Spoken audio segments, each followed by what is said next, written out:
long in the central bank. But instead, we have just decided that Afghanistan cannot have its central bank reserves, that economy will now be crippled. We just knocked the legs out of it. And the humanitarian crisis will just grow and grow. Afghanistan will be an aid-dependent country. Masouda Sultan is founding member of Unfreezing Afghanistan. Ukraine's military says an elite unit operating behind enemy lines was responsible for a massive explosion at a Russian ammunition depot earlier today in the Russian-annexed province of Crimea in southern Ukraine. Video shows a huge fireball and smoke rising over a village in northern Crimea near the site of the blast.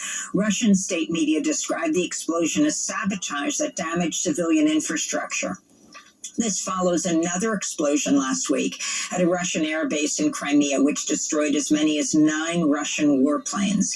Elsewhere, a massive United Nations chartered ship carrying more than 23,000 metric tons of wheat has left a port in southern Ukraine bound for Ethiopia. It's the first shipment of food from a Black Sea port in Ukraine since Russia invaded more than 6 months ago.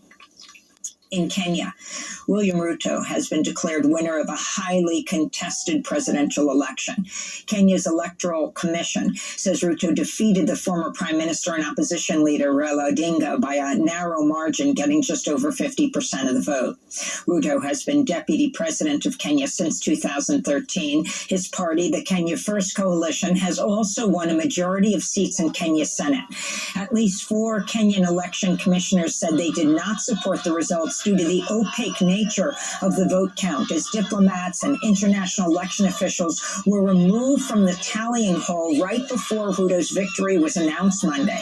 Ruto will serve as Kenya's 5th president since its independence from Britain in 1963. He addressed the East African nation Monday. There is no room for vengeance. There is no room for looking back. We are looking into the future. In Saudi Arabia, women's rights defender Salma al-Shahab has been sentenced to 34 years in prison over her advocacy. It's reportedly the longest sentence ever given to a Saudi women's rights activist. Al-Shahab was initially sentenced to a 6-year prison term over tweets she posted critical of Saudi Arabia's treatment of women. But an appeals court last week increased the sentence to 34 years behind bars and banned al-Shahab from leaving the kingdom for an additional 34 years. Human rights advocates warn of worsening conditions for Saudi women as Crown Prince Mohammed bin Salman intensifies his crackdown on dissent.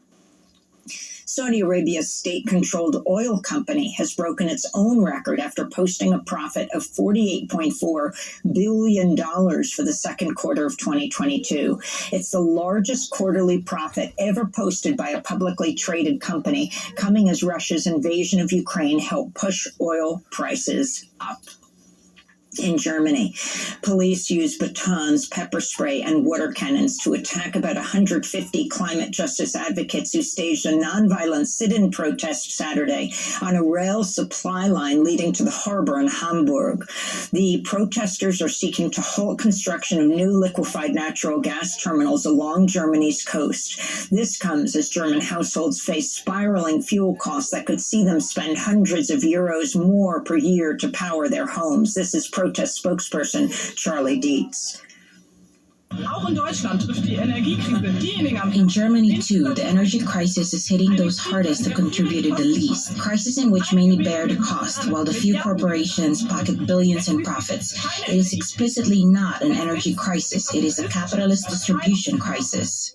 Lawyers for Julian Assange have filed a lawsuit against the CIA and its former director, Mike Pompeo, charging they spied on U.S. lawyers and journalists who met Assange while he was living in the Ecuadorian embassy in London while in political asylum.